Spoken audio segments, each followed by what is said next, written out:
Hi everyone. This is me, Cable. Welcome back to the new installment of monthly recap thing. So February is basically almost over, and I figured now is a good enough time to um, to recap what I've heard throughout the month. I'm not going to be talking about like what I listened to in like in last 5 days or so because I want to get this video out before February is over, which is God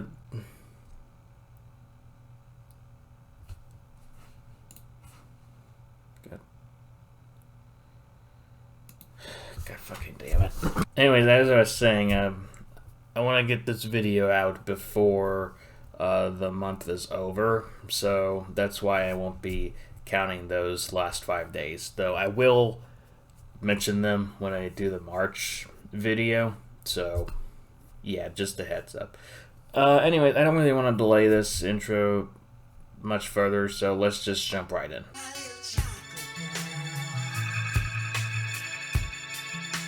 So, this album right here, very eclectic. Also, it has a super huge entry barrier because it gets very noisy, it gets very harsh at points, but I feel like once you get past that, this album is very beautiful. It has a lot of pretty sounds in it, and you know, I just really dig this album. Like it's really amazing.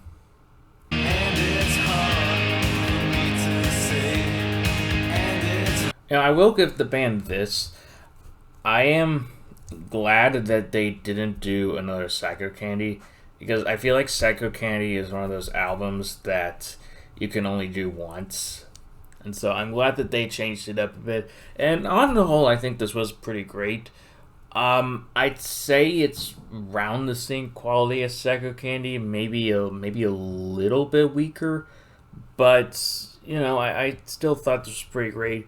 April Skies is definitely one of the band's best songs, and yeah, it's pretty great.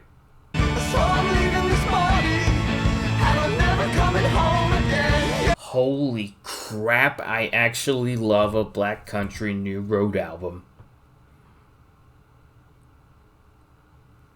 Praise be to Highland.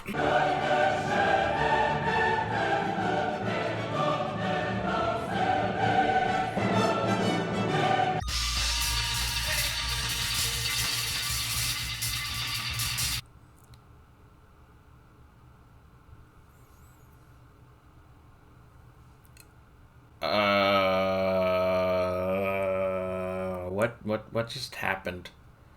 This album,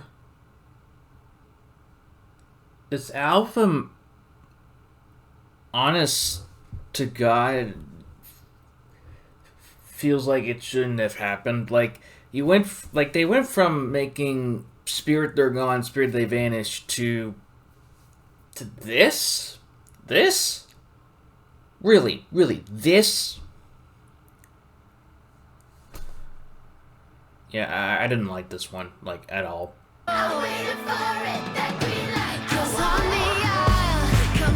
Pretty good pop album, I'd say. You probably won't catch me listening to it, but I still thought this was pretty good.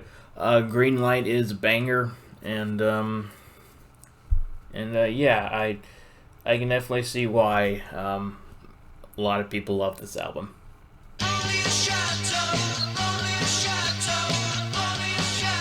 This is a pretty enjoyable album, but I can't help but feel like that it just feels like two EPs meshed together, because the first half is a lot poppier, and I think it is overall better than like side B, which is like the art side, which features a couple of jazzy takes. A couple of the songs are also kind of normal, but they also feel kind of weaker in comparison to the pop side. Still, this is a pretty great album. It's relatively obscure, so I wouldn't be surprised if you haven't heard of it. But if if you like jangle pop or like early '80s underground music from the early '80s, then yeah, this is definitely worth checking out. Allen with the pick fro, answer in the outlet, alley ooping all this shit home. Not gonna lie, this album took me a while to like fully click, and I think that might have to do with the fact that the songs on here are super short, the album's super short, and I guess it kind of just goes over you like on your first couple listens. But after a few listens, I do think this is a pretty amazing album. I wouldn't say it's as amazing as Solace, but I as far as studio albums are concerned, yeah, I think this is definitely his best album.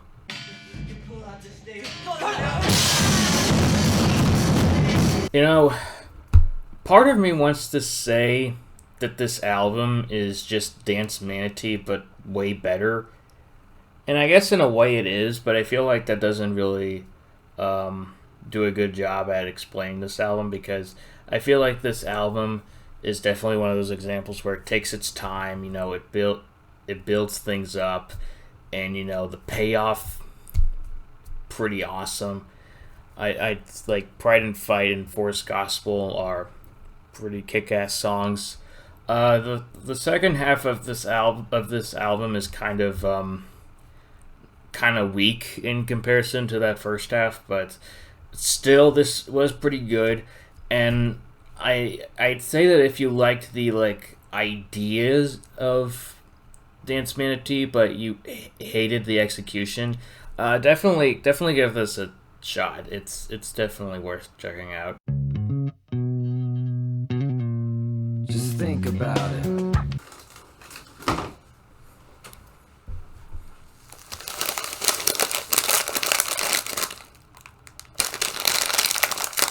Nah, I'm just kidding. I'm not going to do that. I'd say this album is kind of front-loaded. Like, a lot of the good songs all appear in the first half, and the second half is pretty bad.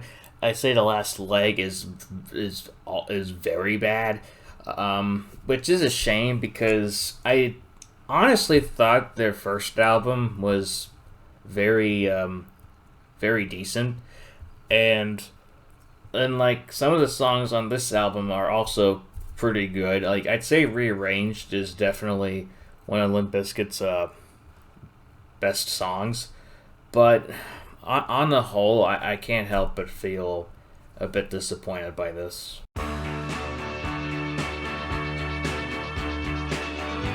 Well, this was a long time coming.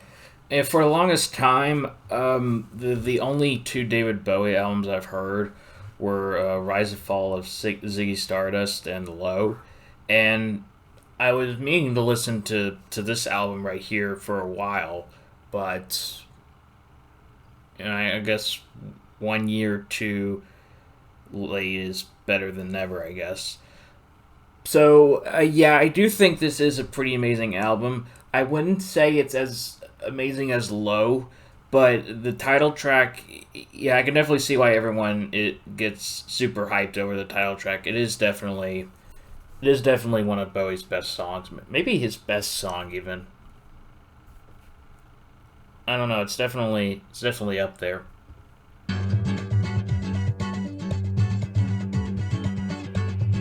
So this is the first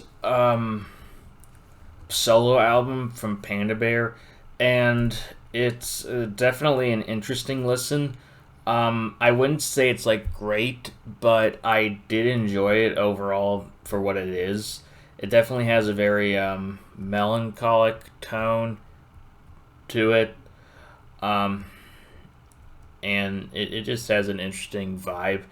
I'd say that if you're curious, then I definitely recommend trying to search it. It's unfortunately not on streaming, which is a shame, because I think this is definitely worth checking out. What's it gonna take You know what's amazing? This album has like 20 tracks and it's like 80 minutes long, but in one way it doesn't feel very long. Like the songs on here have, like, the track listing on here has so much variety in it that it just keeps your attention for the whole duration of it. Yeah, this is pretty amazing. I definitely dug this. This is actually the first Big Thief album I've heard. I haven't heard any of their other stuff, but I did hear Adrian Linker's solo album Songs back when that came out, and I really enjoyed that. So yeah, I should definitely give the rest of their discography a listen, even though I don't think it'll be as good as this.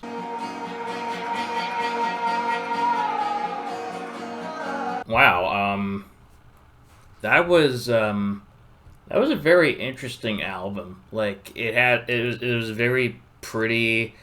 It was very atmospheric. It is kind of repetitive, but I feel like that's to its benefit almost. Yeah, I really dug this. I really dug this. You like Amari Stoudemire with dreads, bobbleheads, chatterboxes flapping, but I... The dust has finally settled on the field of human clay. Just enough light has shone through the till night from the day.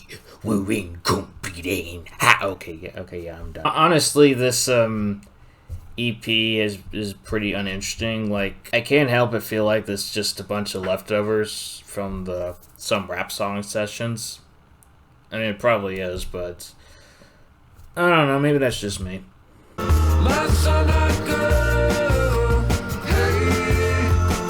This was fine on the whole.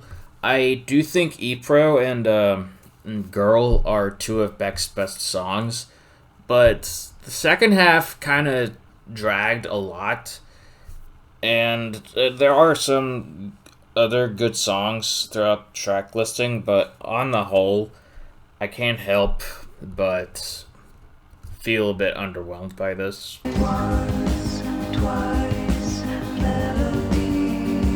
Well, Beach House, you did it again. You released another amazing, high-quality album. And it's a double album, no less, so that deserves even more kudos.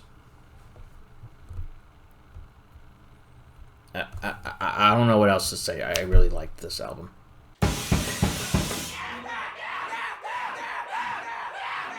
This is kind of like if you took the batshit insane performances off of Hollinndagain and mixed it with the outdoorsy feel of Campfire Songs.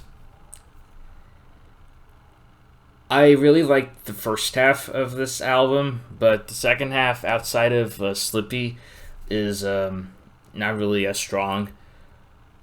But still, I thought this was overall pretty great. Definitely a great start to the Animal Collective discography, whose albums actually are under the Animal Collective name, but I don't know.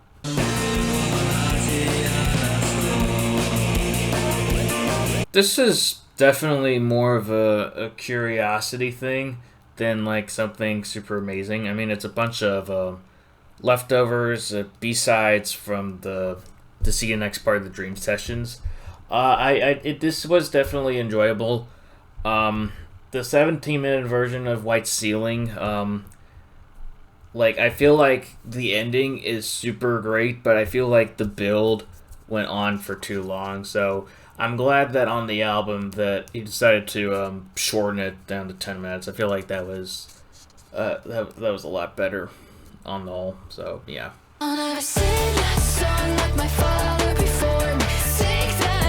Okay. Vylet, you did not need to go hard on this one. You didn't need to go hard on this one. You've released a 3-hour-long album in 2020, and then in 2021 you released like your breakthrough album, at least breakthrough on the radio music sphere. You got people noticing and hating you. You didn't need to go hard on this one. Like, that's what I was kind of expecting to happen, but nope, this album is amazing. So, yeah, I don't know what else to say. I really like this.